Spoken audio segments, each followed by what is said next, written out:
this story. Okay. It's going to mess up your mind. All right. I'm going to mess up your mind. Okay. And I'm going to make it, ladies and gentlemen at home, this is going to be the most important interview of your lives. Because you're about to hear something that's going to mess you up forever.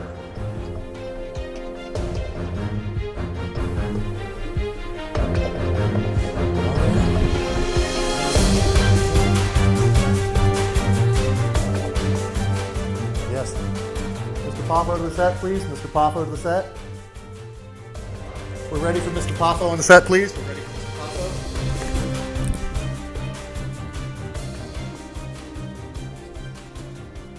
Hi, everyone. Thanks for joining us today. Today, I'll sit down with Lanny Poffo. Lenny, thank you for joining me today. Andrew, I really appreciate it. you are polite, you are professional, and I cannot wait to have this interview. Thank you, sir. Thank you. It means a lot to me. Lenny, I've got a ton of questions here for you that I'm going to throw at you. I want to kind of keep this organic and keep it natural. And I'm going to go through and let you talk, and I'm going to do my best not to interrupt you, but maybe keep you on track or maybe pull out some more information that I think... Knock, knock. Who's there? Interrupting cow. Interrupting now. There. Yes. Got it. This guy's no good. Okay. Exactly. Yeah. I think a lot of folks know you as WWF Wrestling Legend. That's the way I remember you. WWE now is the terminology. I certainly have a lot of great memories from you as a child growing up, watching WWF Wrestling and watching you perform. I remember how athletic you were, I remember how nimble you were, and I was really impressed, and that's why I'm sitting here with you today. Now, that didn't just come from anywhere. Your father was a wrestler, right? My father was a wrestler, yes. And he had the world record for sit-ups in July 4th, 1945. Okay. And he was featured in Ripley's Believe It or Not. Now back then, all they had was newspaper and radio. Right. There was no internet like you punks. Right. You and your internets and stuff and your Right. televisions Yeah. and your cell phones that you can't live without. Right. No, it was just radio and newspaper. If you didn't have newspaper, you were dead. Yep. Now newspapers are dead. Okay. Yeah. Yeah. And so that event was publicized in the newspaper, and it brought your dad publicity, and then he got opportunities from that, or how did that? It helped him out, yeah, because wrestling is always looking for authenticity. Mm-hmm. And my father was very, very authentic. Mm-hmm. Now, I think as you just mentioned, your dad set the world record, 6,033 sit-ups, right? Mm-hmm. I have here 42 years of wrestling career. To me, that's tremendous. Well, actually, it's kind of sad. Because if it was 22 years and he quit, Yeah. he'd have gone out on top. Yeah. But then he kept going and going and going. So that's the reason, I get phone calls all the time, will you step in the ring again? No. It's like embarrassing, you know what I mean? I'm Right. 64 years old. Yeah. I don't want to embarrass myself. Okay. But I am a whore, and if the price is right, I'll be there tonight. Quite possible. So tell me a little bit about your father, because when I sat down for this interview, I watched some other interviews and I thought, I can do those interviews better. Plus, I got a couple more questions I want to ask Lenny and get his perspective on. And as I did my research and I prepared for this interview, it really became more about also your father and your brother, the Poffo family. The Poffo family. And that's something that kind of stood out to me. And that's kind of how I wanted to open it up, because from my research, that seems very important to you. And you're very proud of your father, and I can understand that and I can appreciate that. Take me back to Lanny, 5 years old. Tell me about that child, and then tell me about going to 10. But before I do, let me give you the poem I wrote for my father at his funeral. Okay. Okay. It was back in 1945 on Independence Day that Nazis had surrendered. Japan was on its way. My dad was in the Navy. As history will tell, as he was bleeding through the mats, a world record fell. He did 6,000 sit-ups with an extra 33 to glorify our Savior who died on Calvary. And Robert Ripley's feature celebrated this event. Giving credence to success is not an accident. That's always been his motto through times both good and bad. He's a real Hall of Famer. Yep. And the world's greatest dad. Damn right, man. Damn right. Ooh, yeah. I was doing research and I stumbled on a video of your father wrestling Harley Race. Yes. And, That was long after my father should have hung him up. Yeah, that was actually a pretty good match. He was wearing a hair weave at the time. Was he? I begged him not to. Yeah. And he thought it would look good. I thought it looked like Herman Munster. You know, it's like there comes a time when if you don't have any hair, it's no big disgrace. Because, you know, the way you look is more to do with your skin than your hair. You know, I've lost several haircut matches. I look very good as Mr. Clean. I leave a sheen where I clean. Take me back to childhood, Lanny. I'm curious about, because I've done a lot of research on you, but I can find nothing on your childhood. And I can find you not even talking about your childhood. And so, a little bit, but I find it at like teenage years. And that's very interesting. Take me back a little deeper. Maybe 5. But I was the youngest in the family. Okay. And I would have been the alpha male, but with the Macho Man as the older brother, you couldn't be. You know, he was the alpha male. Yeah. I was not even beta, I was like nothing. You know what I mean? It's like having two fathers. You got a Macho Man and you got your dad. Yeah. I said, what's the difference? It's just one's younger. So anyway, it was always sports and baseball and sports and wrestling and sports. Yep. You know, and it was my 5th grade teacher that noticed that I had a talent for writing. And this is the first time anybody noticed anything about me besides athletics. And I dedicated my first book to her, Leaping Lanny, Wrestling with Rhyme. And she was very instrumental in my poetry, because I went, even though it was before Casey and the Sunshine Boys, I went, but baby, you ain't seen nothing yet. You know, if that's the way you can get praise, and she was wonderful. And we're still friends today. And then in 1977, I met a guy named Shel Silverstein. Do you know who that is? The name sounds very familiar. Well, let me tell you, he wrote Where the Sidewalk Ends, Falling Up, Light in the Attic. And he wrote a few songs like the Unicorn song, A Boy Named Sue by Johnny Cash. Well, my daddy left home when I was 3 in the Unicorn song. How does it go? There were green alligators and long-necked geese, some humpty-backed camels and chimpanzees, some cats and rats and elephants, but sure as you're born, the loveliest of all was the unicorn.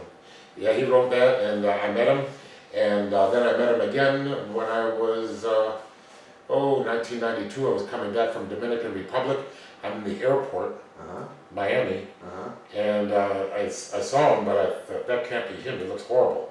You know, he had aged. I think he did drugs. I think he did drugs. And you look bad. You would be shocked to find this out. Jake Roberts is younger than me. Holy shit. Really? Oh yeah. Seemingly, you seem like you've held up the best out of everyone. Yeah, I don't do drugs. Is that your secret? And I'm living on greens, onions, mushrooms, beans, berries, and seeds. So you don't drink or anything? Well, I didn't say that. Okay. When I was in Japan, the red wine was pouring, and I said, hey, because I wasn't making any long-term plans. I was just trying to get myself out of this plane as quickly as possible. And then being Italiano, you know what I mean? What's the matter with you? You have a little wine with your meal. But don't drink on an empty stomach, otherwise it goes woof, straight there. And don't drink and drive, for Christ's sake. Don't tell me, tell our folks. Don't drink and drive. Please, don't be a statistic. So you grew up in Canada. You were born in Canada. No, I was born in Calgary, Alberta, Canada. And then moved to Chicago, Illinois. No, I was born in Calgary, and 2 weeks later, they smuggled me to Amarillo, Texas, and then my father was traveling about. And it wasn't until the 4th grade that we moved to Downers Grove, Illinois. Randy was in the 6th grade. I was in the, no, I'm sorry, he was in the 4th grade. I was in the 2nd grade. And that's when, you know, my father went into semi-retirement.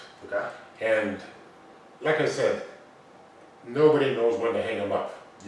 But it's tough when you gotta make a living. Well, because what do you transition into? I don't know.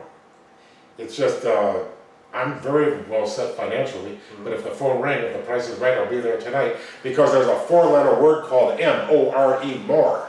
And everybody wants more, no matter how much you have.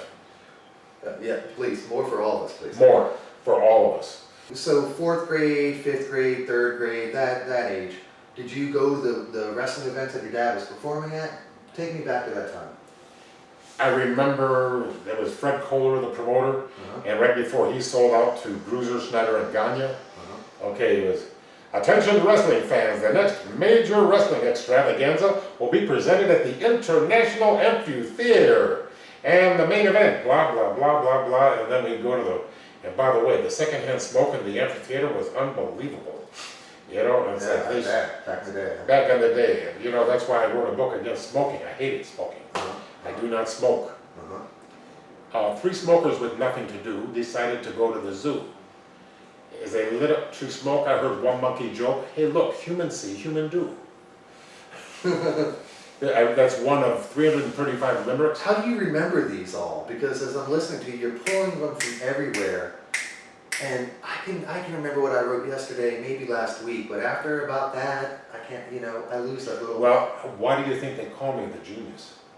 Pretty sharp, huh? Yeah, sharper than a razor blade, baby. Yeah, I see that. When did you get interested in wrestling?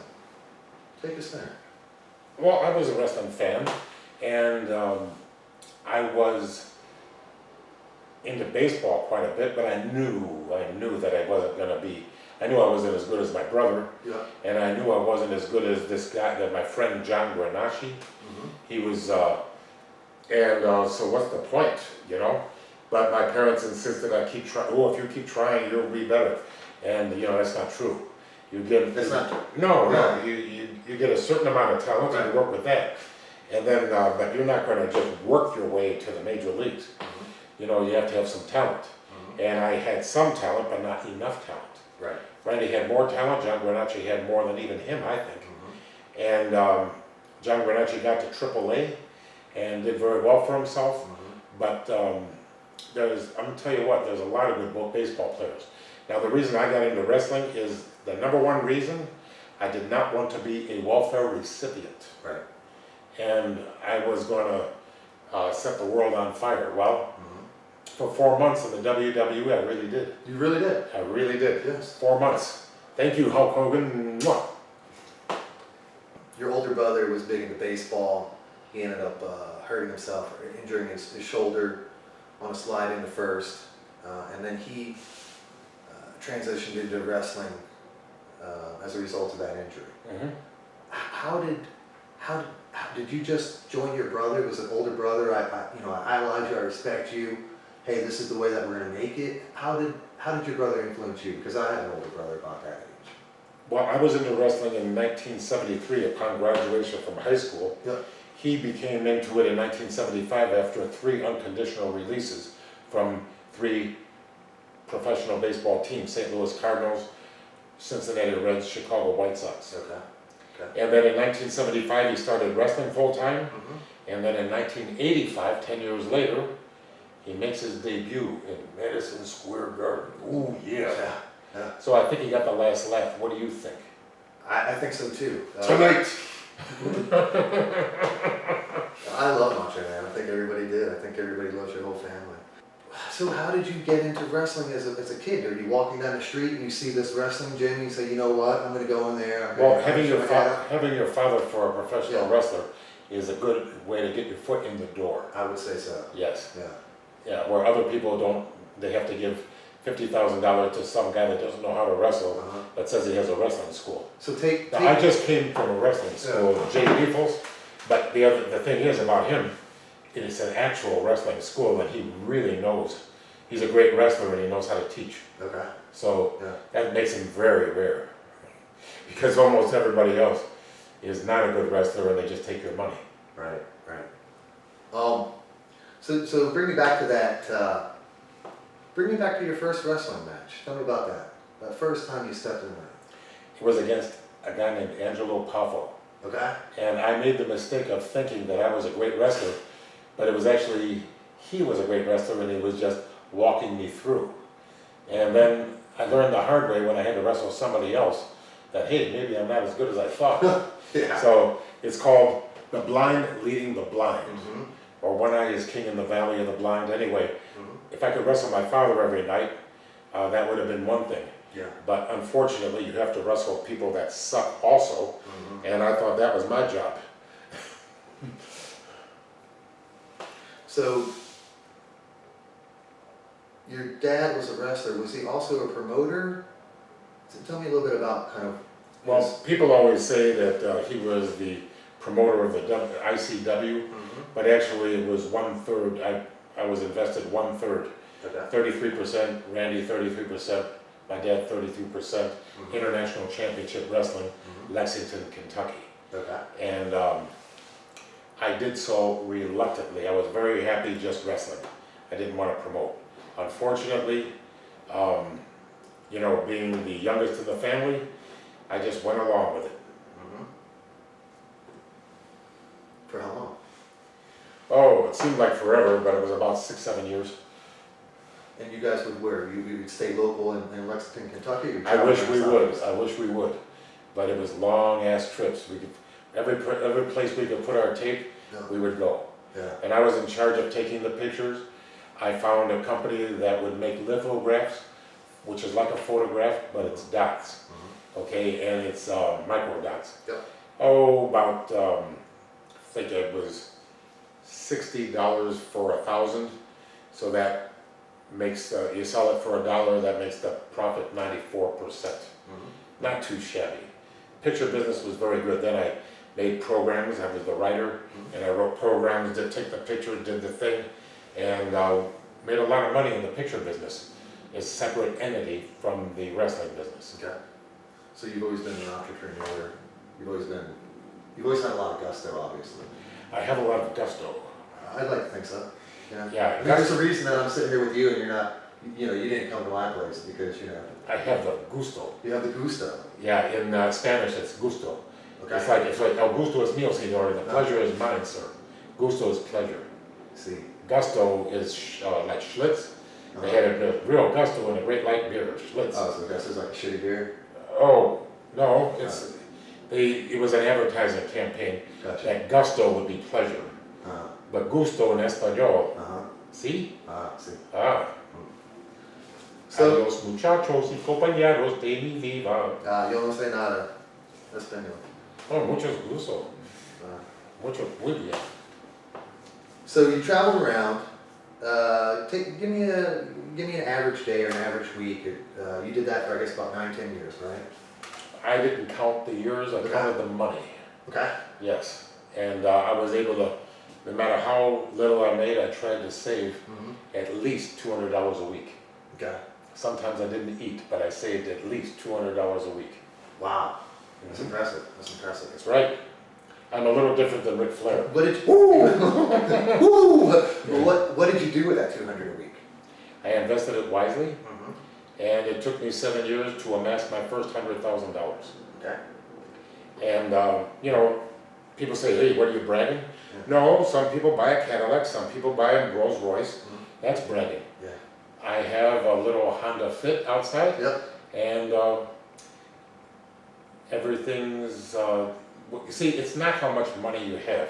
That's like saying, hey, how much do you bench press? Right. Okay, the thing is, if your passive income is greater than your expenses, you can retire. Mm-hmm. I've been retired for 13 years. Yes, sir. And, but the only thing about retirement is it will shorten your life. So I still accept bookings like yours. Yeah. See what I mean? I still enjoy going Yeah. places and doing things. Like, Yeah. for example, next weekend I'm going to be in Boston, Massachusetts. Cool. And I'm going to be all throughout the New England area. All right. Yes, and Well, what event is that? it's a private showing with Okay. Luke Bushwhacker Luke and Hacksaw Jim Duggan. Ho! Hello. I have a quote from your father, at least you attributed to him. It's not what you make, it's what you save. Yes, it's not what you make, it's what you save. And the only thing that counts is what the bank teller counts. Now, he also said something else that he used in his interviews, but it was a bad guy heel interview. He says, if It is better to be rich and dead than poor and alive, God. which is absolutely ridiculous, and he would admit that. But believe it or not, it was a great interview, great promo. Yeah, I'd like to find some more about your father. I almost, I feel like the biography certainly would have to include more of. Well, you were in the other room and you saw the enormous Ripley's Believe It or Not JPEG that I had blown up. I sure did. Maybe you'll give me a tour with I'm gonna camera give- crew. You're damn right, I'm gonna give you a Yeah. tour. I also have an infrared sauna in there, Mm-hmm. because health is the only thing better than wealth. Health, wealth, and freedom. And you're a vegan, right? Or a vegetarian? I am a vegan that cheats Okay. Now, when do you cheat? Once a week? Once on a the month? road. When I go on the road, you have to cheat. See, I moved here to be walking distance to the gym, Right. and walking distance to Whole Foods. Okay. Yeah. So I'm walking distance to, Mm-hmm. I don't have to cheat when I live here. But when I go on the road, sometimes you can't be too finicky. Besides, a little meat is good. I just think that moderation is important. Once a week, once a month, what's a little? It depends on how often I'm on the road. Yeah. Like when I just came back from Japan a few months ago, and I will be damned if I don't eat some sushi, and then I will be damned if I don't have Kobe beef. Okay? And I will be damned if I don't have a little sake. So, Yeah. why would you go to Japan if you're not going to have sake, Kobe beef, and sushi? I ought to. You see what I mean? That's half the fun of being abroad. Yes. And I mean that in a. So tell me about the New Japan. What's going on over there? Oh, they were very, very nice to me, and I enjoyed it very much. What is the event over there? I'm not familiar. Oh, they have a lot of events all the time, and the only thing I never saw there was an empty seat. Okay. Yeah, so they must be doing very well. So the Japanese have been into American wrestling as long as I can remember. Ricky Dozan, and guess what? Huh. See this right hand? Do Yeah. you see this right hand? Yeah, I do. Look at it. I'm looking. Are you looking? I'm looking. When I was 7 years old, Yeah. I was in St. Louis, Yep. and my father introduced me to Ricky Dozan. Okay. I shook his hand with this hand, Yeah. and then my brother shook his hand with this hand. Yeah. And then, Yeah. when I was in Tokyo, Yeah. I met Ricky Dozan's wife, his widow, Uh-huh. and I told her my story, and she cried, Yeah. and we hugged, Yeah. and I've got a picture of her and I together. That's pretty cool. What do you think of that? I think it's pretty cool. Ricky Dozan was the man, Yeah. but somebody stabbed him in the mafia, and he didn't think it was anything, and he died of peritonitis about a week later. Damn. Damn! That the only other guy I know like that was Bruiser Brody in Bayamon, Puerto Rico. Are you familiar? No, I'm not. Jose, I'm familiar with Bruce Brody. yeah, Yeah. Jose Gonzalez stabbed him in the belly, Damn. and he died the next morning. Damn. What do you think of that? I think being stabbed in the belly is a hard way to go out. And not only that, they cremated him against his wishes, Uh-huh. so there's no body, there's no weapon, Yeah. case dismissed. Uh-huh. No body, no case. I guess the other guy got to go home. Well, he was home, that's the thing, Yeah. he was home. That's your turf. Yeah, well, you gotta mind your manners when you go out and play. If you go to Puerto Rico, stay on shore. Stay on the shoreline, don't go in. So tell me about your days in the NWA and the transition into the ICF. ICW. ICW. Well, I started out with Ann Gunkel, was the widow of Ray Gunkel. Okay. And they were the NWA in Atlanta, but when he died, his widow, they tried to cut her out of everything. Right. And she ran opposition to the NWA. Then came Jim Barnett. Well, I was in the Ann Gunkel and Tom Ernesto. They're both deceased now.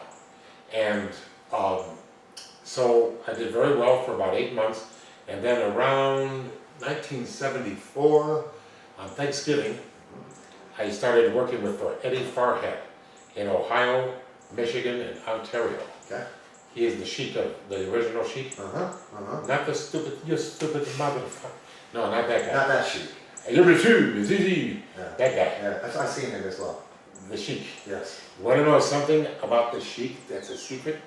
It's going to make this interview the most interesting thing you've ever had? Tell our people, please tell our people. Or do you want me to be boring? No. Boring was the last interview we had. This one What was was the interview. Who would give you a boring Oh no, I interview? gotta zip the lip. Can't do that. Can't do it. See, you made a mistake changing before. Now you're going to want a refund.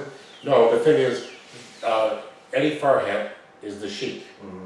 And he used to bring a prayer rug in the middle of the ring, his slave girl or whatever, Right, which yeah. is his wife, Yeah.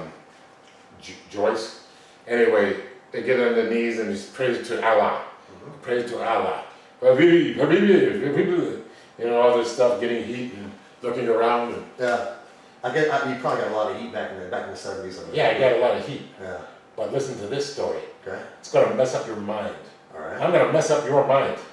Okay. And I'm going to make it, ladies and gentlemen at home, this is going to be the most important interview of your lives.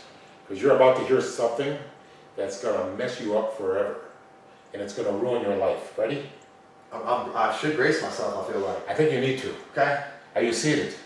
I am. Okay. Listen to this. Ladies and gentlemen, if you're sitting at home, if you're standing, sit down. If you're sitting down, please lay down. Because I'm going to tell you something that's going to mess up your life. Are you ready? The Sheik, when he died, had a Catholic funeral. Oh God. It was all a work. It was. He's pulling heat for nothing, huh? He was pulling heat as a Muslim, Yeah. but he was a Catholic, and he got an Orthodox Catholic funeral. Now, aren't you glad you invited me into your home? Yes, they are. They very much are. Yes, this is already the best interview you ever hear. I think. I'm telling you, the Sheik had a Catholic burial. And if not, After years of being on the prayer rug as a Muslim, are you trying to tell me that that was just for theatrics? So did you wrestle against the Sheik? Thank God, no. Okay. I'd be a bloody pulp. And he puts that camel clutch on you. I hated that move.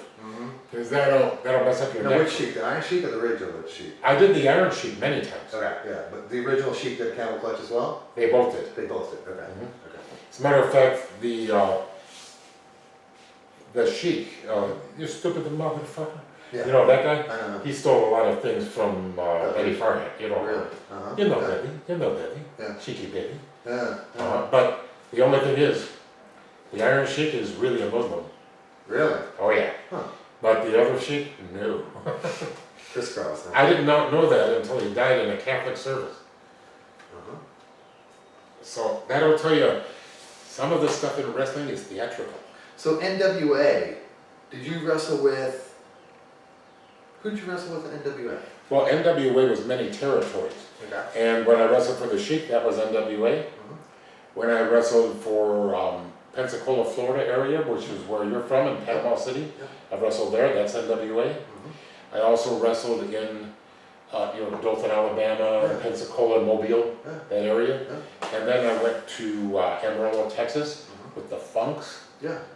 I love the Funks. Well, tell me about that. 'Cause Take your hat off when you hear that name, the Funks, Terry and Dory Funk Jr. And what great people they are.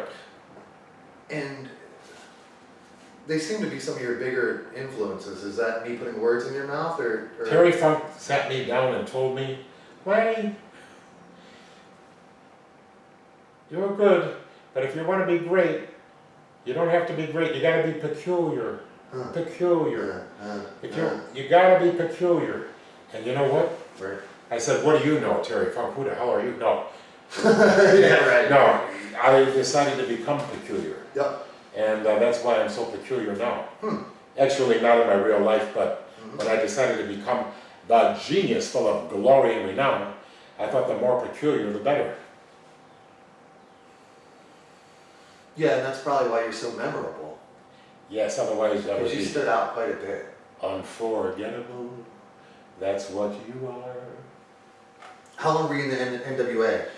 Well, like I say, NWA was many places, the Yeah. different territories. Okay. After I was in Amarillo, then we went to Mobile, Alabama, and that's NWA, and then we went back to the Sheik, that's NWA, And so I was in many places in the NWA. I was in Portland, Oregon for Don Owens. Yeah. That's NWA. And I met a guy, maybe you've heard of him. Maybe you've heard of this guy. Give me his name. Let me think. I'll give you a hint. Okay. He played the pipes. The great Rowdy Roddy. Ooh, yeah. Yes, and Hot Rod, right? he had an idea for me, and he called up Mike LaBelle in Los Angeles. Yeah. And Mike LaBelle says, Lanny, Roddy Piper's like a son to me, and if he says you've got what it takes, by God, we're going to give you every opportunity to get over. So I was going to be a heel, and I was going to work against the Guerrero family.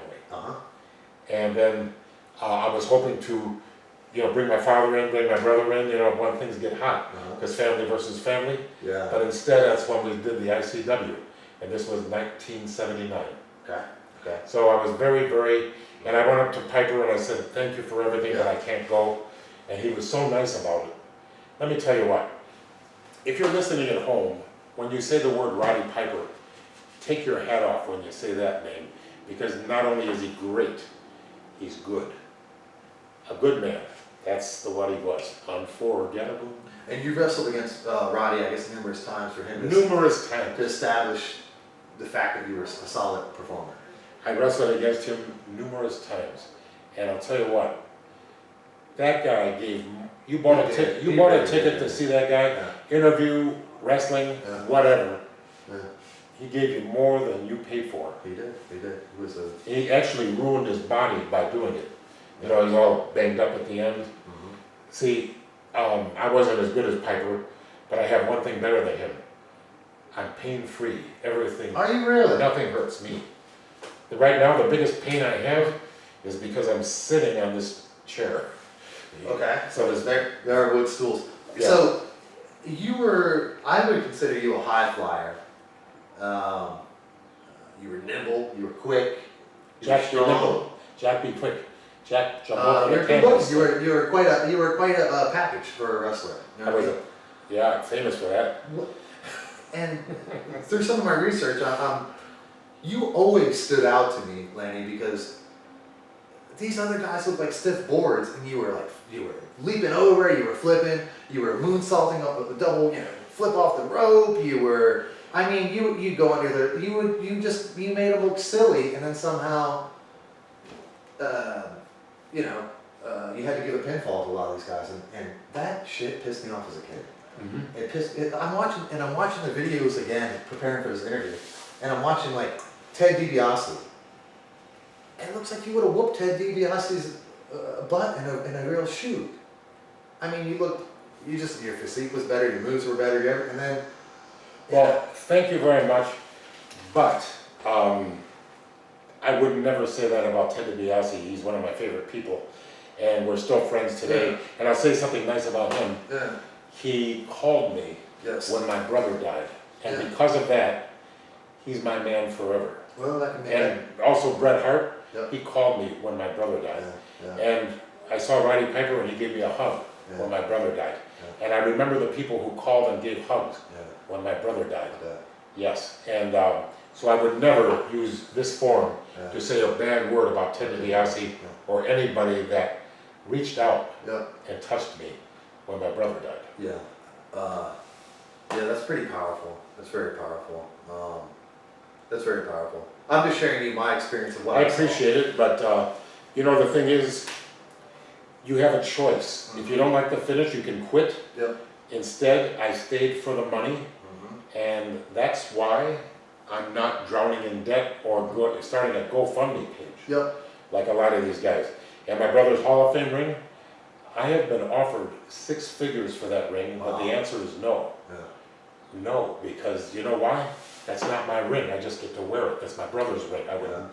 Now, I know my father would roll in his grave to hear I turned down 6 figures, but I have to live with myself. That is not my ring to sell. That is Randy's ring, and I get to wear it. So you're in the ICW. You're wrestling with your father. You're wrestling with your brother, right? You guys are doing family matches. I think at times you're teaming up with your brother. At times you're teaming up with your father. Take me through some of that.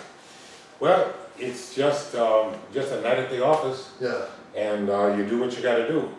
So I enjoyed teaming up with them. I also enjoyed working single.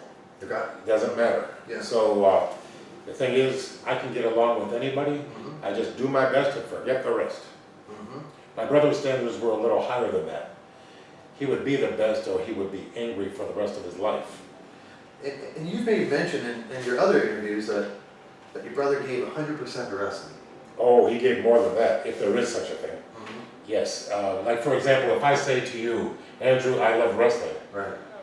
but do I really? How much you want to give? Well, am I willing to give? Am I willing to let a king cobra bite me on the arm, like Randy did for Jake Roberts? Or am I willing to be like Mick Foley and go with the Undertaker in the Hell in the Cell and take a flying bump on with my back on the... I'm sorry, fans, I don't love wrestling enough for that. So my question was, Randy loved wrestling 100%. What percentage did you love wrestling? Less. Much less. I loved it. Let's put it this way. I love wrestling as a friend. Yeah, yeah. But I don't want to go to bed with it. Yeah. That's a joke, but still, you know what I mean? I got you. Would you like to go on the top of the cell and throw your body off and take a slam on your back? No, I can't. I watch what you guys do, and I just couldn't imagine. I definitely couldn't imagine doing it every night. I'm not going to do that. Um, That's why I'm so painless. Yeah. Oh, I'm just kidding. So, how did you transition from the ICW to the WWF? That's quite a step. Well, I was 30 years old, Randy was 32. Okay. I remember there was a TV show called TNT. Are you familiar with this Yes. TV show? Absolutely. Stands for what? Turner Network Television. Close, that's the network. Yeah. This was on the USA Network, and TNT stood for Tuesday Night Titans. Oh, yeah, I think I remember that too. Johnny, Vince McMahon played Johnny Carson, Okay. you know, the host, Mm-hmm. and there was a band, and people would go out there like they're on Johnny Carson or Jay Leno, Okay. or all of a sudden, I don't watch late night TV anymore. Mm-hmm. It's too political for me. Yeah. Okay, and then, so I had about a week to think it over, and I thought, what if I went out there and I said something very baby-faced like, I trust in God, I love my country, and I will strive to win, but win or lose, I will always do my best. I said, yeah, if I said something like that, they'd never invite me back, because it's boring, boring.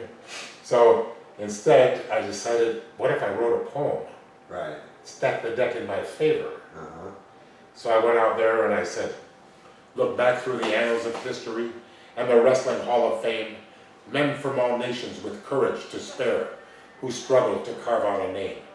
Now compare these high standards of valor to those chivalrous knights of yore, with bravery staunch as their armor, their glory both legend and lore.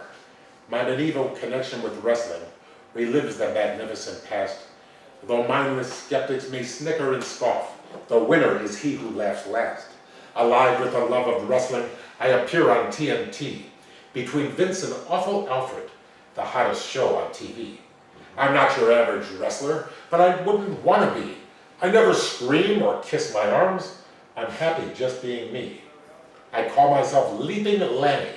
I validate what I say to every single wrestling fan who's watching USA. Yes, I believe in miracles, as God has blessed this great land. I believe the referee will soon be raising my hand. And after we went to commercial break, Vince McMahon says, Lanny, that was great. From now on, you do a poem before every match. So I acted really nonchalant and cool. But inside, I went, yes! I've got a gimmick. And I just worked with that gimmick and rolled with it as Leaping Lanny. And then when I turned into the Genius, I made horrible bad guy poems. Snickeries. So how did you get invited to the WWF? Tell me about that. It was very easy for me. They saw a tape of Randy, they wanted him really badly. Yep. And he says, do you have any room for my little brother? Yep. Yeah. And they said, well, not on top. He said, not on top. I said, that's okay, I don't care if they take the jackets back, because I just want to get my foot in the door. Right. Getting your foot in the door is very important, folks. Sure is. And then he says, well, is he a heel or a baby face? And I said, he said, let me ask him, are you a heel or a baby face? I said, I'm a baby face. Yeah. You know, I figured we start there, and if I catch on, maybe I can turn heel, which I did. Right. 4 months, main events. Yeah. Made 23 appearances in Madison Square Garden, Yep. twice on the main event. Yep. That's not as many as Bruno Sammartino. Mm-hmm. However, not bad, huh? Fantastic. How many people you know been on 2 main events in Madison Square Garden? That I don't know. And twice on the main event in Saturday night's main event, NBC. And I was an appearance on Regis Philbin. Mm-hmm. Mm-hmm. So, it's been a great career, and the secret to happiness is don't compare yourself to anybody, least of which the Macho Man. Don't compare yourself to him because nobody's better than the Macho Man. But I was very, very proud, and I feel very lucky. Baseball being very good to me. Remember that guy? Wrestling been very good to me.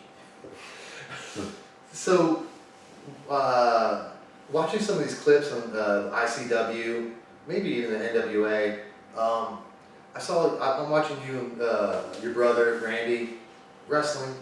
I've watched a couple of the promos that you guys have cut together, and your brother's certainly more animated than you are. And I didn't see a lot that I thought set him above you. What do you think they saw in Randy that they brought him on? Because I thought you guys, looking at these videos, I thought you would have made a great tag team in WWF as well. Well, thank you, but I disagree. Okay. Randy was in a world apart. Yeah. Randy was very, very special, Yeah. and I was different, Yeah. but run-of-the-mill. My physique wasn't as good as Randy's. I didn't, less wrestlers imitate me than imitate Randy. Everybody does a Randy. Yeah. Ooh, yeah. But nobody goes, well, there's a few people that imitate me too, but it's only for ridicule. You know who does a great Lanny? No. Hillbilly Jim. Does he really? Yes. He's on my list. Yeah, well, when you talk to him, Yeah. say, do an imitation of Lanny. Okay. Okay. Yeah. Oh, he's a good guy. Yeah. Yeah. But I think he, tell him I think he went a little too long at the Hall of Fame. Okay. A little too Yeah. long, a little long. Yeah. Right. Yeah, it's like, yeah, shorten it up. Have a great beginning and a great ending, and put the two as close together as you can. No, but it was good. You know, that was his swan song, so, you know, I thought it was, at least it was organic, as you say. So when Vince McMahon approaches your brother and you come in as well, do you guys sign contracts? Is it kind of a word of mouth handshake? Is it something long term, or is it match by match? Take me back to this. In those days, I don't remember too many contracts. Okay. Later on, I signed a contract, Yeah. but it wasn't really a contract. Okay. Now they're signing contracts. Sure. Yeah. Okay, but in my day, Bruno Sammartino, in my day, you know, with Bruno. Yeah, very good. So what gave you all your nimble agility in the ring? Tell me about that. Well, I was born that way, plus I took gymnastics in school. And I mean, when I was 8 years old, and I competed when I was 8, 9, and 10. And then I realized I wasn't getting any better because I was growing. Yeah. I'm too big for a gymnast. Yeah. Yeah. So what I did was I quit gymnastics, but I kept doing it in my spare time. Right. But I quit competing. Mm-hmm. It's a very dangerous sport anyway, Mm-hmm. and it didn't look like I was going to improve at all. Mm. You know, I get to a certain level and that's all. Yeah. So, which is good because they have a lot of injuries, Mm-hmm. and I don't like to be injured. Mm-hmm. So I was able to use my gymnastics into wrestling. That's why I called myself Leaping Lanny as a ripoff from a man, it was a friend of my father's, Leaping Larry Shane. He was a gymnast too, and he would have made a bigger star, but he died in an automobile accident. Mm. Sorry to hear that. Well, it was a long time ago. Yeah. And boys and girls, don't speed. I think you've already covered don't drink and drive, right? Don't drink and No, drive. by the way, don't Yeah. speed, don't drink and drive. If you want to get there early, leave early. Yeah. Don't make it up on the road. I think you may have mentioned or alluded to don't do drugs. It's better to take a minute off your life than take your life in a minute. Do you hear me? I do. Okay. I do. I ought to backhand you. All right. I would duck when you did. That way I'd go over my teeth. So you developed the Leaping Lanny character. You're extremely nimble. Your gymnastics training as a child really played into that. You were doing moves that I'd never seen it. Yourself, Dynamite Kid, Macho Man, maybe a little Coco Beware a little bit. I think he was a little bit of a high flyer. I think. Oh, he had like him. I don't think it was. I think it was between him and Jumping Jim Brunzell, who had the best drop kick. I don't know who did, but it's one of those guys, not me. Yeah. Where'd you get your moves from? Who influenced you then?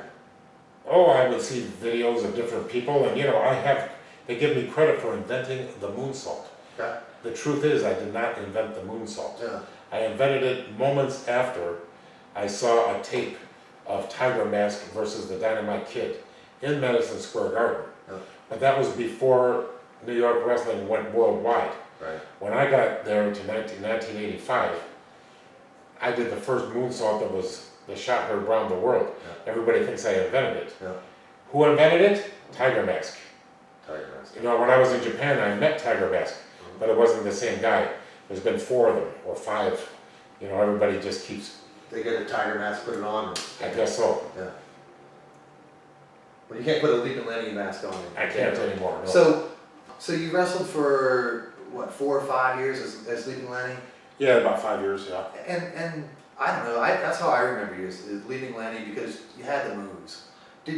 When you wrestled as the Genius, and I looked at a couple of these videos, not all of them, I don't remember seeing you with the high-flying, nimble moves as the Genius. Did you change your routine as a result? I still did the moonsaults, except a lot of times, and I still did a few of the things, but I was mainly interested in getting heat. Yeah. Those fans had already seen my moves for 5 years. Yeah. I was interested in developing a new character that you would forget about the Leaping Lanny and remember the Genius. Yeah. And guess who I have to thank for putting me to the main event status? Hulk Hogan. Say no more. Say no more. So tell me about that transition, because that to me, that seems tremendously interesting. Well, I love Hulk Hogan. Yeah. And I am appreciative. If he never does anything for me the rest of my life, right, I'm appreciative because what he did for me in 1989.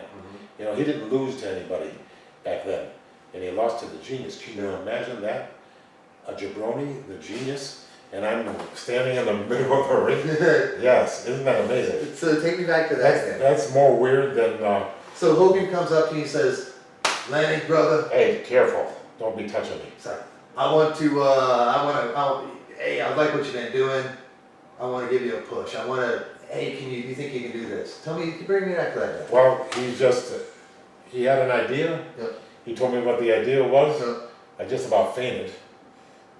And I just wondered if it was a practical joke. But I did everything he asked me to do to the best of my ability. Yeah. And I did my best and forgot the rest. Right. And it was the greatest moment in my career. Yeah, that was a pretty cool match. And after that match, you were invited on, was it Regis and Kathy Lee? That's right. Tell me a little bit about that. Well, you see, Mr. Perfect never wanted me as his manager. He wanted Bobby Heenan. Right. Now, I don't blame him a bit because Bobby Heenan was the man. He's one of the all-time greats. No, he was the all-time great. Yeah. Not one of. He was, in the world of managing, yeah, nobody is better than the brain. And I'll tell you why I love the brain so much. Because when they made me the Genius, I went over to Bobby Heenan and said, look, they're going to make me the Genius. Right. And I said, I'm worried about it being a little too close to the brain gimmick. And I'm worried about copyright infringement. Yep. And he says, no, I'm happy that you're getting a break. Yeah. He says, in fact, I will do anything I can to help you. And he certainly did. I would ask him questions. He would help me. He sure had a lot to say to me. Yeah. And I took advantage of his wisdom. Trust me, he had it. Okay. He did, yeah. And then, of course, when he and Mr. Perfect were friends. Yep. Mr. Perfect would have rather had Bobby Heenan, but Hulk Hogan wanted me. So after WrestleMania, they were gonna get rid of me and put Heenan in. So, the night of Regis Philbin, the day of, Mr. Perfect says, just do the poem, I'll do the rest. And I said, okay, but if they ask me a question, I will answer it. I said, just do a poem and I'll do the rest. I said, okay, but if they ask me a question, I'm going to answer it. Yeah. So now he's mad at me. So I went in there and did my poem and he did the rest. And then they asked me a question and I answered it. Yeah. And he wasn't happy, Right. but there's grumpy, sleepy, sneezy, doggy, back and bashful or whatever. You know what I mean? If you can't be happy, which one are you? Pissed off, angry? Is it angry? Well, grumpy, Grumpy. you know, dopey, bashful, doc, Thank you, you were coaching. sleepy, Yeah. sneezy. So behind the scenes, did you guys get along pretty, you and Perfect, did you guys get along pretty Pretty well, but not that day. Yeah, alright. He was in a bad mood that day, huh? Well, they wanted him to go bowling on the thing. Right. And Regis goes in my room and says, what's wrong with your guy? We got a bowling thing set up, he doesn't want to bowl with me. And I said, well, he's not my guy, they just put us together. Yep. And he said, well, what is it? He said, I got half a mind to tell you guys to go blank yourselves and get out. And I said, well, if you need somebody to bowl with, I'll do it, but the reason he doesn't want to do it is because he bowled a perfect game on WWF TV. And, but that required, I'm sure, 12 edits at least. Yeah. Okay, you know. So live TV would expose the fact that he's not as perfect as his image is. Not as perfect as his image would say. So, but as the genius, I was like an Inspector Clouseau comedy thing. Right. Like, you idiot, I knew that, you idiot, I was only testing you. You see what I mean? So I was playing the fool, he was never playing the fool. So I could have bowled a gutter, and it would have been good for the genius. Right. Of course, I would, if I would have bowled, I would have tried to get a strike. But you know, it's like, it's hard in a studio. So anyway, my point is, he took that perfect gimmick very, very seriously. Yep. But he died of acute cocaine overdose, so that is where, in other words, he was worried about the wrong things. It's easy to do that in life, isn't it? Not for me. I got a hard, fast rule. Yeah. I am not wishy-washy. Yeah. I do not do cocaine. Yeah. I do a little red wine, but only with my meals. Okay, so let's jump into sex, drugs, groupies. Had to be a hell of a lot of all three of those in the business. Well, sex and groupies are the same thing. Yeah, I guess they are. Yes. Unless your idea of sex Well, I was is... going to write sex, drugs, and rock and roll, but then I guess I thought groupies as, fans, a fan base, and some of the other things. Well, even Pavarotti, who didn't like rock and roll, Yep. he did a lot of sex and drugs. I think sex and drugs have been popular for the history of humankind. Yes. So I wouldn't think that they But would... see, they are into pleasure, power, and possession. Okay. You're not going to hear that from me. It's health, wealth, and freedom. Yeah. And health is the most important. Because would you take $1 billion in cancer? No. Would you give me $1 billion if I could get rid of your cancer? Yes. Okay, there you go. The money is not important. So health first, wealth next, and freedom is also very important. And for me, that was on the other side of divorce. And it was, Sorry, I'm not. okay, shut up, Amazon. The health was on the other side of the divorce, saying I was a healthy decision. Freedom was. Freedom was. Freedom is you don't have anybody to please except your damn self. Some people cannot be made happy. Yeah.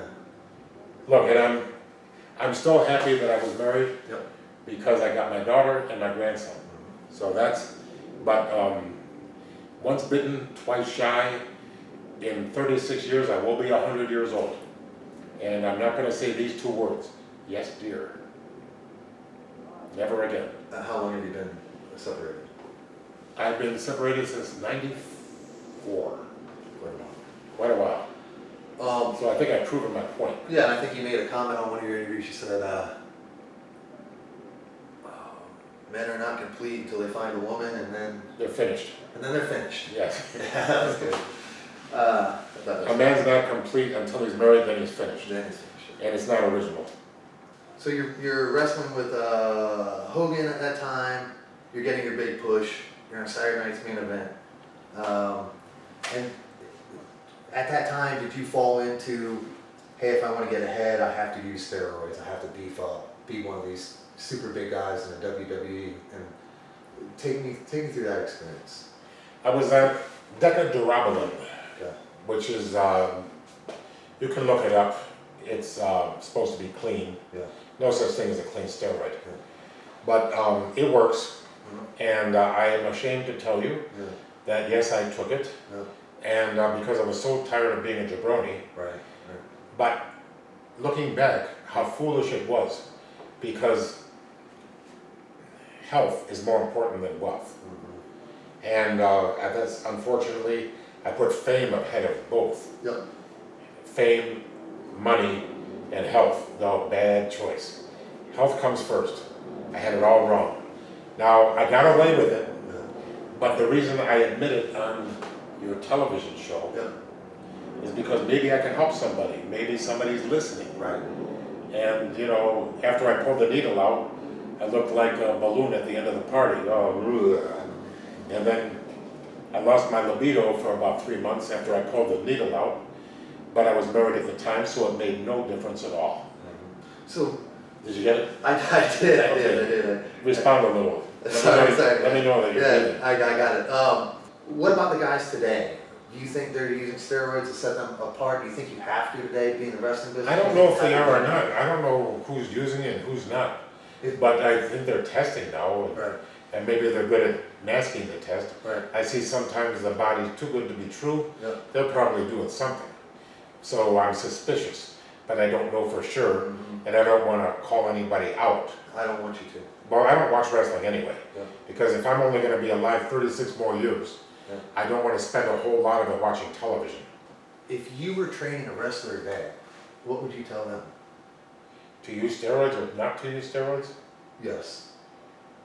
I would tell them not to. Okay. Besides, they're testing for it now. Sure. But And I'm sure you have an on and off cycle or whatever. Don't we? I don't have any idea how to beat that test. But they weren't testing when I was doing it, and I always passed my drug test. Have you thought about training, passing that torch to the next generation, showing them what you were taught? I don't want to do that. You don't want to do that. No. I just went to Jay Lethal's training school, Okay. and I taught promos, Yep. and I had a good time doing it. Mhm. They have a very great wrestling school in Tampa, Jay Lethal. Okay. Yeah, and he's an excellent guy, very dear friend of mine. And I said I didn't want to train wrestling because I'm a 1980s wrestler and I haven't kept up with the current product. Right. But being a good promo, that is universal. That is never going to change. Mhm. See, but the wrestling skills will change. Okay. But lights, camera, action, talk, that's the same, and I can help those kids. Inspiration, helping kids, paying it forward. Each one reach one, each one teach one. All right. Mr. Genius, teach us. Allow us to be your students. Allow my audience to be your students today. What are your rules to live by? Greens, onions, mushrooms, beans, berries, and seeds. Micronutrients. Yep. Joel Furman, Yep. he's the man that educated me like that. Yep. And I also do fasting, Okay. intermittent fasting, Okay. prolonged fasting. Okay. Yeah, and gotta give your body a rest, and fasting is the way to do it. People eat too much too often, and America is on the SAD diet, Standard American Diet. Most of it is processed foods, Yep. meat products, meat Yep. byproducts, dairy, Yep. all that crap. And that's why they're having diabetes, heart disease, and cancer. So that's my rules to live by. Also, I'm a proponent of the philosophy of the late Dr. Wayne Dyer. There is no such thing as a justified resentment. And I've got a lot of rules to live by from him. Yeah. Because, you know, he was married about 3-4 times. Yeah, I'm familiar with him. He did was it Erroneous Zones? Yes, that was his first big hit. But it makes me feel good that a great man like that can get divorced 3 times. I don't feel so badly being a one-time loser. One of the things that you said that really stuck with me is you said, I give myself permission to fail, but I don't give myself permission to not try. Boy, I wonder if that was original, or if I just made it up. I give myself permission to fail, but no permission not to try. Whatever you can paraphrase from there. Now listen, life is about showing up and doing your best. Yeah. Do your best and forget the rest. Let's do a segment I like to call 1 Minute Shoot. Uh-oh. What is it?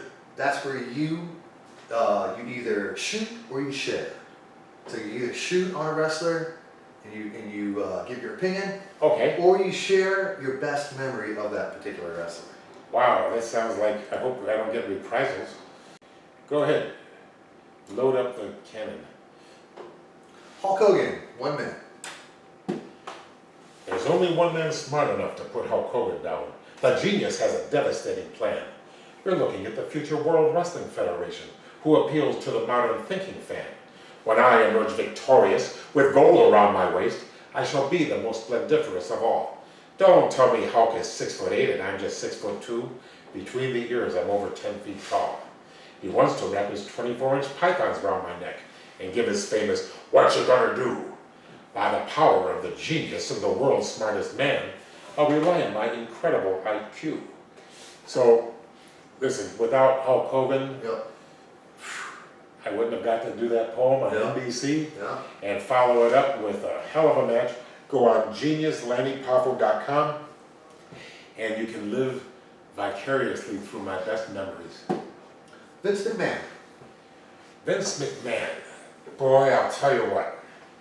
I compare him to Alexander the Great, Okay. who cried because there were no more worlds to conquer. That's why he's going back in XFL.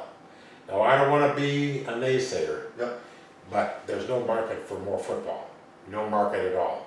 So, he might get a good rating at the beginning, but it's going to fall off. Yep. Now, he's still a better man than me because he's trying and I'm knocking.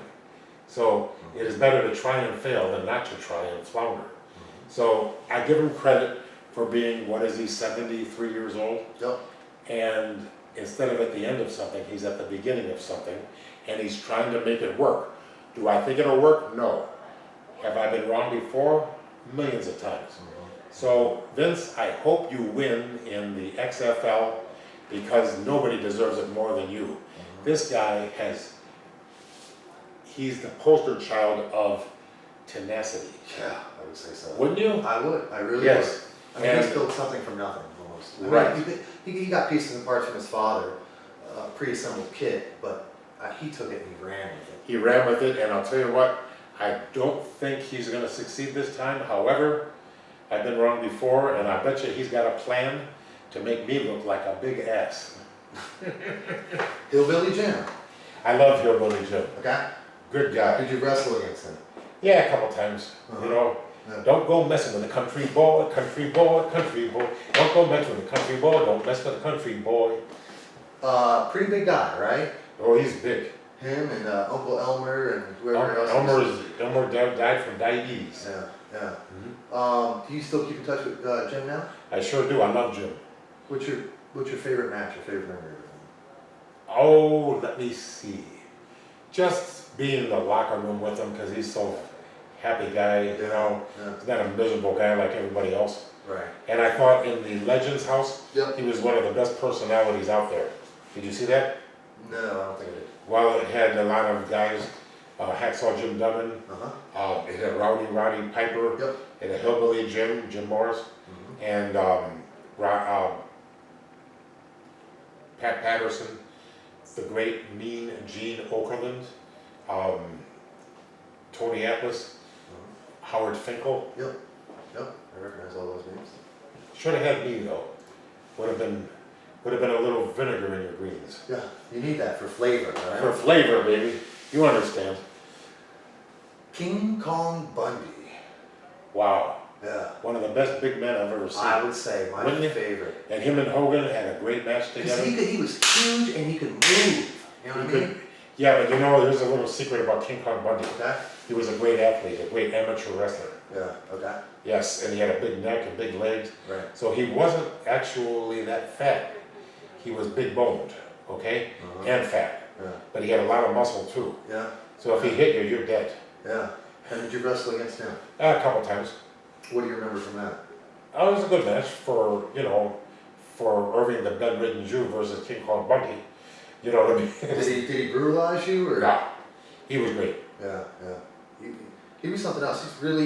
He's really interesting to watch. Yeah. Wrestle. When I go back and I watch the stuff, I find it very entertaining. The speed that he would move, and the power that he had, and you wrestled him a handful of times. Oh yes. Tell me about a couple of those. Well, believe it or not, it wasn't too shabby. Yep. Yeah, it was a good match. There's been a handful of people that have been real inspirational in me creating this, my Andrew interviews. Lanny Poffo, King Kong Bundy, Stone Cold, Steve Austin. I think all three are incredibly well spoken. But I'm the only one with hair. Yeah. So I guess that sets you apart. It sets me apart. So Follically. you're the follicle superior. Any secret there? Yes, sour owl shit. No, I'm just kidding. Everybody write that one down. That's Sour owl shit. Yeah, Sales that's actually a joke that Roddy Piper told me. I'm affected by the company I keep. Paul Orndorff, Mr. Wonderful. Tell me a bit about him. He was the Brandon Bull. He was a great college football player. He became a professional football player. Yep. He's 100% legit. Okay. And unfortunately, I think he put some tobacco in his mouth, and now he's got cancer, and he's fighting that, you know. Yeah. So Bobby Heenan too. So Yeah. he died from, you know. Yeah. I'll tell you what, boys and girls, no tobacco, please. And stop that vaping. What is that vaping? What am I gonna have to do? Come to your house? And Paul Orndorff, was he as strong as he looked? Yes, he was strong. Because he looked like an ox. Oh, he was strong and quick Yeah. and a great performer. Was he? Mm-hmm. And he had good hair. He did, and still does. Yeah. Right? Oh yeah. He still. He doesn't have a good voice anymore. He's got that bad voice. Jesse the Body Ventura. Hey, what can I say about a guy who leaves wrestling and becomes the governor of Minnesota? Holy shit. 2 terms. Yeah. You know, good for him. Yeah. Yes. Yeah. Did you wrestle against him? Yes. Did you? In Portland, Oregon, and then later on in WWF. Yes, good man. Tell me about the WWF match a little bit, very briefly. Well, at that time, it wasn't so great because he was battling health issues, and that's what shortened his career. Yep. But then on the microphone, he was gold. Yeah, he was, wasn't he? Back to you, McMahon. He was the voice for WWF. Him and Grill Munson. I'll tell you what, not only is my match with Hogan on NBC my favorite match, Yep. but Jesse the Body and Vince McMahon together made it even better. Yeah. Yes. Yeah. Because Jesse would always check Vince. Yeah. And you could hear Vince gritting his teeth, getting pissed off half the time. Like, Eat your words, the genius took them. I love it. I love it when he said that. have you kept up with Jesse recently? I haven't seen him at all, but good for him that he's doing so well. Absolutely. I'm a big fan of I'm him. not jealous of him. Brutus the Barber Beefcake. Mm-hmm. Shoot on him a minute. Well, let's see. He cut my hair several times, Yep. and before that I lost about 3 haircut matches in my life. Yep. And I always thought I even looked better bald, because it makes my neck look bigger. Yeah. And I looked at Mr. Clean look, right? Right. Yeah. I put a little earring in there. I can, Have you done that gimmick before? no, but it sounds like a winner, doesn't It it? does. It does. Except my arms aren't big enough, and my tan isn't good enough. I was thinking the tan. Maybe a Yeah. spray tan and put my arms up a little, but there's no way I'm gonna build my arms at this age. That day's come and gone. Yeah, I got spaghetti arms now. So Brutus Beefcake, did you wrestle with him? Mm-hmm. Tell me some of those experiences. Well, Was he a good wrestler, good in the ring, good moves? he was friends with Hulk Hogan, Yeah, yeah. and that's what Set him up. that's what set him up, you know. And the difference is, I was appreciative; he was not. Okay. I still love Hogan. Evidently, I don't know how they are now, but he was doing a lot of complaining about Hulk Hogan. And I'm thinking to myself, after all he did for the two of us, how come I'm the only one that's appreciative? Whatever. He's got to leave it. He's got to live with it. So do I. I think he's been married 46 times. I don't know. I know he's married now. Maybe 63 times. Any more than twice is 68 times. Yeah, yeah. It means you favor hope over experience. Ricky the Dragon Steamboat. He was 50% of the reason that Randy's greatest match was in Pontiac Silverdome. Yeah, that was awesome. And Randy always wanted to have a better match, never could. And I know the reason, because you can't wrestle Steamboat every night. Was that WrestleMania 3? Yes. Okay, yeah. Steamboat was the ultimate in being a babyface. And I would have loved to have come to his level, but never could. Yeah. But we're a very nice person, and he tried to teach me that it went in one ear and out the other. Did Randy and Steamboat have multiple matches that we Not didn't know about? not as many matches as you would think to have such a great culmination. Yeah, yeah, because that's one of the all-time great matches people talk about. No, it was the greatest match ever. Ever. Yes, and then it was probably beaten later by other people, and hopefully the greatest match of all time hasn't been wrestled yet. So if you're out there, go ahead, and the bar is set. Try to top it. Yeah, you got your work cut out for you. Okay. Bret the Hitman Hart. Yes. What about him? Well, he's famous for the Montreal Screwjob. He is? Yeah, yeah. And many other things. I don't knock success. Yeah. Bret the Hitman Hart, good for you. Yep. He came, he saw, he conquered, and he had a lot of stick-to-itiveness. He stayed. He made it work for him, and good for him. Now, you wrestled against the Hart Foundation several times, right? Yes, I'm going to say the best match I've ever seen Bret Hart in is against the British Bulldog Davey Boy Smith. Yep. And Mr. Perfect Kurt Hennig. He's had other great matches, but those two are notable. Singles matches. Yes. He also had great matches with Shawn Michaels, but sometimes they couldn't agree on the finish. Jim the Anvil Neidhart, he was on my list too, and it was sorry to see him pass last year. Jim the Anvil Neidhart has a crew cut and a beard. I'd say he looks like Elmer Fudd, but Elmer's not as weird. So I would say that before the match, and then he would come in and get angry, and we do a couple of high spots, and boom, boom, boom, boom. That was my gimmick. Tito Santana. Arriba! Arriba! Everybody talks about Tito No. because he kept his same wife, Right. who he still claims to be in love with. Yeah. He's got 3 very successful children. Uh-huh. I'd say of all the wrestlers, his private life turned out better than anybody else's. Okay? Is that because he kept it private, or just because of his value system? Well, he's a very disciplined man. Yeah. So I think he's a good husband, a good father, and he's also very lucky to have such a wonderful wife and 3 beautiful kids. They used to come to the dressing room and be so polite and handsome too. Yeah, you know what I mean? Yeah. Because his wife was beautiful, Tito's a very handsome guy, and they were, you know, so generally, if you see an ugly kid, follow him home, you're going to see 2 ugly parents, you know. So.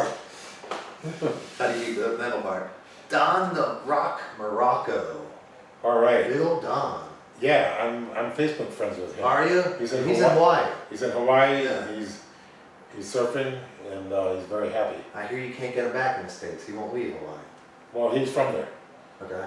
and he's a tremendous athlete Uh-huh. and great man, good man. Yeah. Yeah. We're Facebook friends. Okay. Okay. I don't just friend anyone. No, I've noticed that. You friended me, and I was questioning your My logic. Your logic when you did that. Well, I can't go over 5,000, so sometimes I just have to fluff people off. If you do it, just do it quiet at night, and we'll just, it is what it is. So he's in Hawaii. The booking agent is telling me he doesn't want to come back to the States. It's hard to get him back early. Well, why would he? You know, if he doesn't want to go, it's a long way. Mahalo, brother. Have you been to Hawaii? Yes, I was there for 6 months. Did you visit him over there? No, I was there when I was 12 and 13 years old. Okay. I lived at 429 Kanikapolei in Oahu, and maybe I'll go back one day. You never know. Surf? Yes, I surf. Ask me if I'm good. Are you good? No. Did you enjoy it? I enjoyed the hell out of it. Yeah, well, Can you imagine at the age of 13, out there with all those bikini babes, not knowing how to do it or what? Yeah, totally can. I was. My dad owned a hot dog stand on the beach when I was 12. So I spent Which beach? Panama City Beach. So I spent all summer long up and down the beach. To tell you the truth and to be perfectly honest, we are near Clearwater Beach. We are near several beaches here in the Gulf of Mexico, side and western Florida, and I think we are better than Hawaii. So I wouldn't want to go to Hawaii to go on a beach when we got better beaches in Florida. Yeah, certainly Panama City would assert that it is the world's most beautiful beach. Living there for 20 Because years. it's white. It's the sand is beautiful crystalline whiteness. It squeaks when you walk on it. Oh yeah, it's powder. Yeah, they don't have anything like that in it. Well, they have different things in Hawaii. Black sand, I hear. Well, sometimes. Yeah, different. Depends on the beach. Depends. Yeah. Did you wrestle against Don Morocco? Yes. Tell me about a couple of those matches. I think he's great, and he was very nice to me. He always thanked me. That's very important to me. Always be polite and professional. Right. He was always polite and professional, and I did anything he asked, and to the best of my ability, and he knew I was trying, and he appreciated me. 14, Honky Tonk Man. Right. What do you know about him? Yeah, very entertaining guy. Yeah, he is. I sing my song. I wear my jumpsuit. Yeah. I do the shake, rattle, and roll. Yeah. You pay me my fucking money and I go the fuck home. Yeah. That's all I want. Yeah. That's what he says. I can't blame him. Did you wrestle against him? Oh yeah. Yeah. Any particular matches that come to mind? Well, I always enjoy wrestling him because he's all shiver and dazzle. Yeah. He's a showman. He's a showman. Definitely a showman. And you can't beat that. I am an entertainer. But he can't play guitar, though, can he? I don't know if he can or not. Do you think so? I thought I saw one of his interviews where he said he couldn't, but He can sing pretty good. Yeah, For a wrestler. a good-looking guy. Not now. He's got about a gallon underneath his chin, doesn't he? Yeah. He needs to he needs his head circumcised right now. He used to be good looking. Yeah, maybe I should have qualified that statement. The Mouth of the South, Jimmy Hart. I love Jimmy Hart. I do too. If it wasn't for Jimmy Hart, Macho Man wouldn't have gone to Memphis and to New York both times. And of course, I was his pet peeve, so Randy would bring me to Memphis and to New York. So it was the Mouth of the South, Jimmy Hart, who I credit for helping Randy get in through the politics and in through the front door. And he always says, well, I'm just a one-hit wonder because I keep on dancing, keep on doing the jerk, shake it, shake it. Cool, that was his, did he write that and perform that? I don't think he wrote it, but he performed it, and it was a hit. Right. 1964, that was the same year the Beatles came. What do you know, you punk? You never.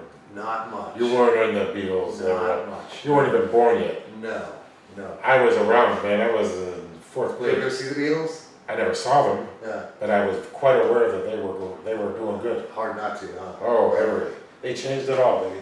So did Jimmy Hart, was he brought into WWF because he could write music and promos, or was he brought in for his intellect and writing ability, or how did he get involved? Yes.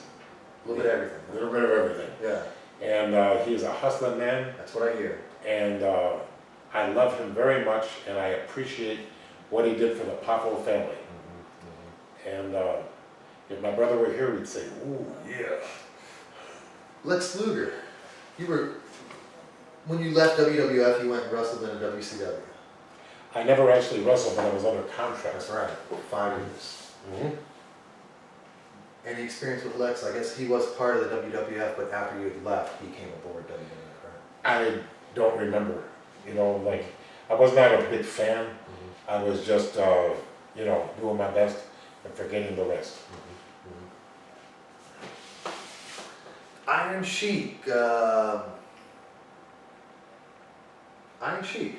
You stupid motherfucker. That's what I was about to say. Yes, Iron Sheik. Well, I'll tell you what, it's an imperfect world. And you got Nikolai Volkov, who ate his fruits and vegetables and tried to do everything that's right. Yeah. Never did drugs. Yep. And you got the Iron Sheik that's been trying to kill himself for 40 years and he's still alive. Can you believe it? No, I can't. But I will say something against Nikolai. I understand that when he had his heart attack, they wanted to give him 2 stents and he refused. He walked out and died. I was listening to that interview where you shared that same story, and it reminded me of my father. He had done the same thing. And, Well, that's going to teach us a lesson. Yeah. If they tell you to put stents in, go ahead. Yeah, it's probably a good idea. And my father died of a very similar age as your brother. So it sucks. It sucks. Randy was 58 and a half. That was 8 years ago. 2011. 2011, May 20th. It sucks. It sucks. Iron Sheik, did you wrestle the Iron Sheik? Many times. Many times. Tell me about that. Because he had those boots that he would kick the shit out of people, right? Yes. Did he kick the shit out of you? No. Kicked me gently. Okay. I mean, gently enough. Right, and then camel clutch you. Camel clutch me. But he did it gently. Okay. He didn't break my back and make me humble. Did you guys go party afterwards? Or what? No, I don't party with a You Sheik. don't. Yeah, that's a good way to end up in jail, huh? It's a good way to end up dead. Because he doesn't know any limits? No, I don't see why he's still alive. He must be the toughest man in the world. Yeah. He's an interesting character. You stupid mother. Did he wrestle a lot? I remember him wrestling with Nikolai Volkov, as you spoke on. He was on my list, and I had to take him off, and very disappointed. Why? Because he's one of the guys that I remember as a kid. Well, why did you have to take him off? Because didn't he pass away? Who? Nikolai Volkov. Yes. Yeah. So I can't interview him anymore. And the Sheik is incoherent, so you can't interview him anymore. Okay. Well. If Volkov comes from Russia and the Sheik comes from Iran, I have a question on the minds of every single fan. Every time your mouth is open, you must put our country down. If you hate us all so much, then tell us why you're still around. There's so many boats and planes that leave our country every day. And I'd gladly buy 2 tickets, just as long as they're one way. Because a lot of people fought and died to make this country free. And we're sick of seeing both your ugly faces on TV. So with Freddie Blassie at your side, just step into the ring and salute your native homeland as the Russian starts to sing. And when the bell is sounded and the match is underway, some American inferior might kick your big red egg.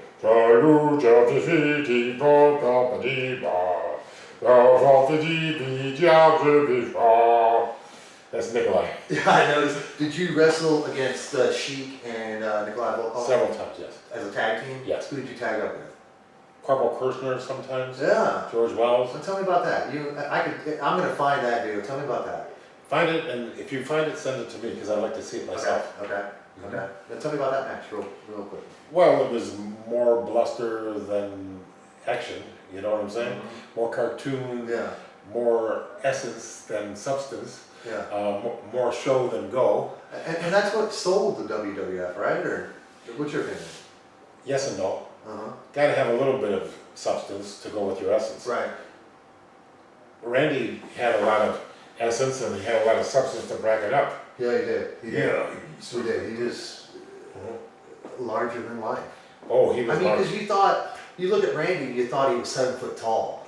The way he carried himself, and he'd bow himself up and swell himself, and the posture and the intensity, right? I mean, when he committed to it, he committed, you know, and I'm glad you noticed. I get chills because I can almost feel it, I can almost feel every interview. I mean, I only watched him for a decade, you know, and every week you're like, you know, you're tuning into what he's doing. You can't take your eyes off him. You know, love him or hate him, you can't take your eyes off him. He was the guy you looked at. Yeah, yeah. And he was a really special wrestler. And much as I shared today with you over lunch, you know, as a child watching it, I was really confused when he turned heel and he was going against the feud against Hogan, the Mega Powers, and they teamed up and they worked together. Those eyes, lust Elizabeth. Ooh, yeah. And that was it, you know, and that really set him on fire. And he was so protective of his wife and what he loved and what he cherished. And it was weird because I felt like he kind of went heel, but at the same point, you agreed with everything he was standing up for and you respected the hell out of him for it. Yes. And it was so confusing because you had these two good guys and it was like, well, who's the bad one here? Just remember, fans, don't overthink it, just enjoy it. Good advice, good advice. I was busy overthinking it, You're trying to make sense overthinking of it, it. yes. Yes, I studied wrestling for many years. But then you became an architect. Then I became an architect, Some people study wrestling for many years and they lived in their mother's basement. You know, I'm just saying, you became an architect. So it didn't, that wasn't your only thing in life. No. So you became something professional. No, this is something that, watching wrestling was something that I grew up watching wrestling with my father But you and my didn't brothers. stay in it, you superseded yourself. No, I was in the wrestling until about 93. It seems like that's about when everybody of the 80s left. And that was kind of the transition time in WWF. And I was transitioning too. I was becoming a teenager and losing interest in watching wrestling. You know, Too much of anything gets you sick. Yeah, Yeah. it can. But a lot of the superstars left at around 92, 93. Right? Hogan, you did. You wrapped up what, 92? Yeah, around there, yeah. About that time. And your brother, what? Sometimes you want to stay, but they give you your good luck on your future endeavors. Yeah. We wish you the best of luck Yeah. in your future endeavors. At least they wish me luck in my future endeavors. Yeah. I wonder if they're hoping that I do well in my future endeavors. They said it. I don't think Hopefully, they care. yeah, they probably did. I don't think Lip service in the world that we live in, right? Yeah. Let's keep going down the list. Wendy Richter. Yes.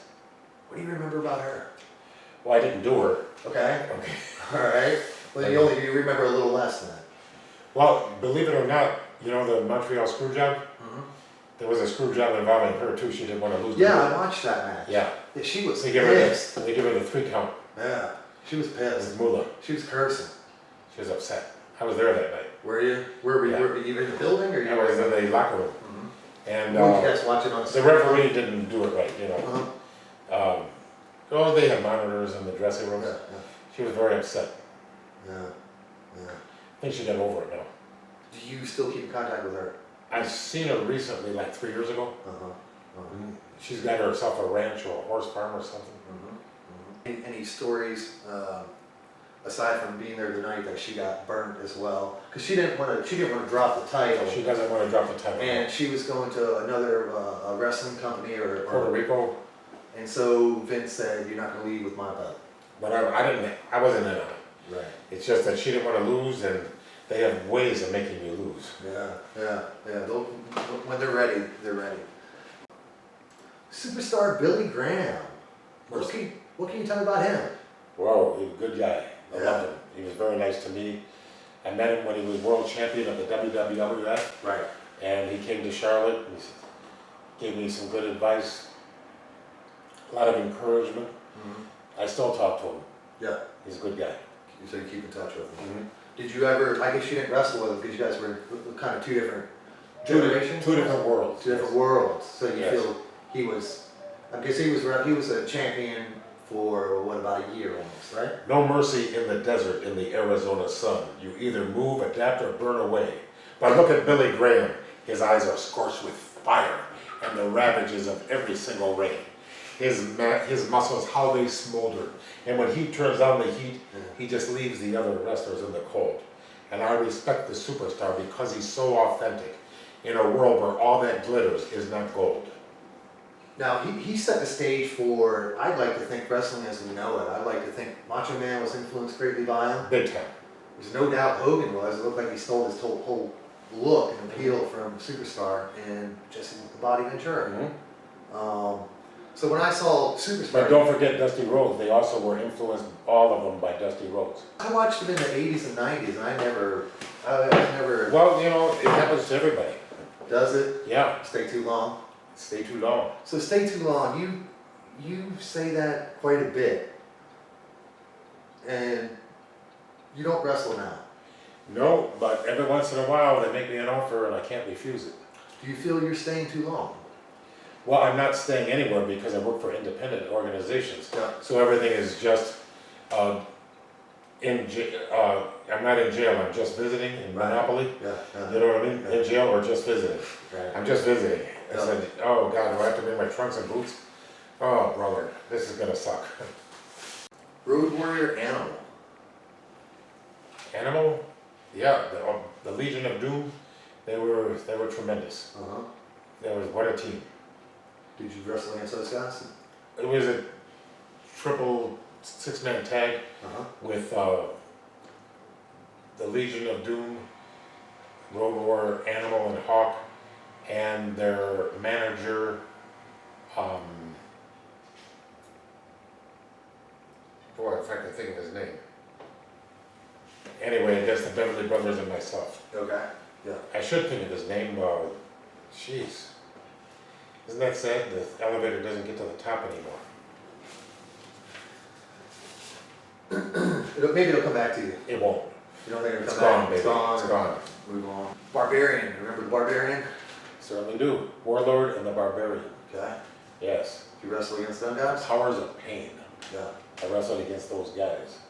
They were tough guys. They looked like it. They looked Yes. like it. They were pretty big, beefy. Pretty big. Oh, I was pretty big. They were enormous. Yeah. Right. What was their regiment? Did they live in the gym? Well, they visited the gym, Okay. but I don't know if they lived there. Yeah. Yeah. But they're still tough guys. We're still working out all the time. Mm-hmm. And they got good bone structures. Right. Right. Naturally big guys. Sergeant Slaughter.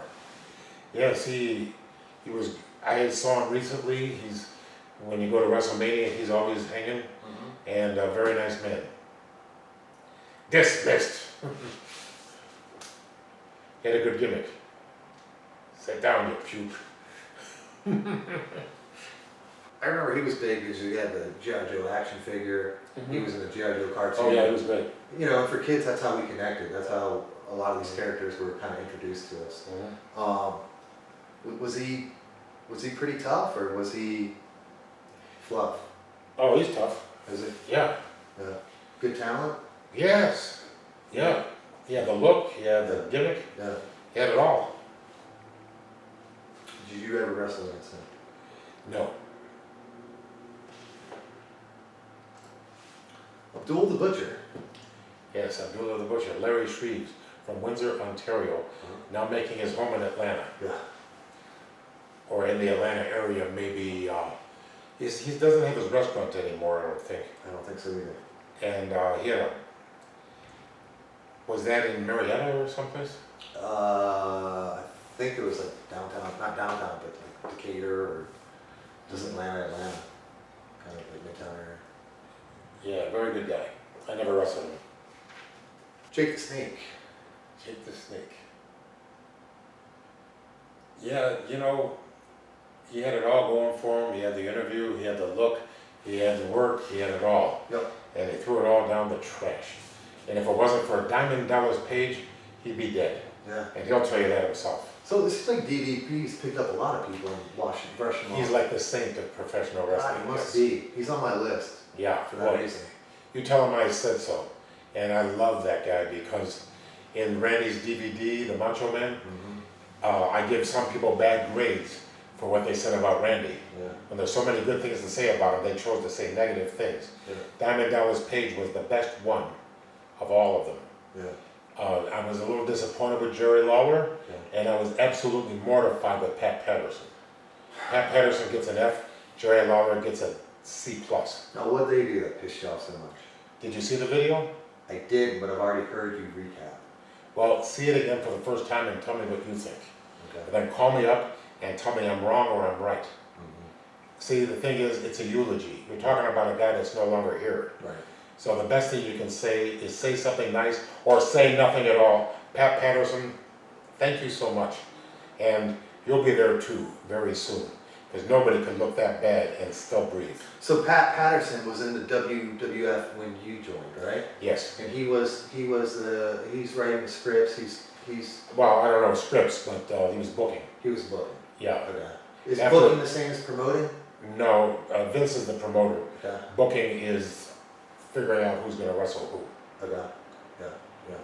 Promoting is the guy with the money. Mm-hmm. The It's the difference between the producer is the promoter in show business Mhm. and the director is the booker in show business. Gotcha. But the producer is the guy with the money.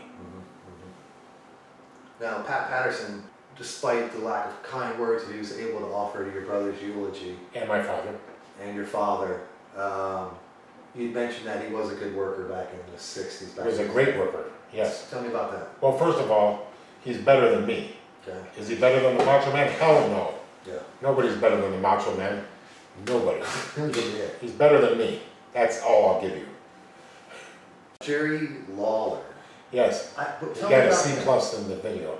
A C plus. C plus, huh? Yes. And I could never figure out the draw with Jerry Lawler, and I think maybe that was part of, because I grew up in that cartoon WWF image, and he was part of that, maybe that NWA real life, See, real deal brawl. both Jerry Lawler and Pat Patterson referred to my father, who is deceased, as being a cheapskate. Yeah. You know, like being extra thrifty and making little jokes about it. Right. Well, here's the deal. Bam Bam Bigelow, nobody calls him cheap because he stays at the Acme Ritz Central Arms Waldorf Plaza. And he, uses toilet paper with $100 bills. But when it's time, he couldn't pay his child support. Now my father, who was very self-sacrificing when he was on the road, Yep. brought all his money home. We lived in a beautiful home. Yep. We had all the luxuries that he could possibly give us. And my parents made sure that Randy and I had a better life and a better childhood than they had. I mentioned photography. What did I get? A Nikon F Atomic TN with 5 lenses, a Durst M600 enlarger for my darkroom, and then I mentioned violin, and I got an imitation Stradivarius. And the reason I know this is because I had to go to my parents and tell them the truth. Yeah. I was no longer interested in photography or violin. And they just sold the equipment and just rolled their eyes and say, that's what kids do. So if I gave you a violin now, could you get a couple notes? Could you play a simple song? Agonizing, but yes. Yeah. It squeaks a bit. Funny thing is, I could never get a pure tone out of a violin, but I had no trouble with a harmonica. Really? Much Harmonica? much easier. Did you ever make any music? Did you record anything? Did you produce any? Nothing worth a damn, no. I was only the poet. Yeah. The poetry is all I created. The music, wah wah. Coco Beware, the Birdman. Mm-hmm. What do you know about Coco? Very colorful with He character. was, wasn't he? Yes, and he's doing that bird, Yeah. and I had some, I thought, very entertaining matches with Coco Beware. Yeah. Even Frankie, I went up to Frankie and, Yeah. and I went like that, and Yeah. sold Frankie. Yeah. Did you guys train together? No, Not at all.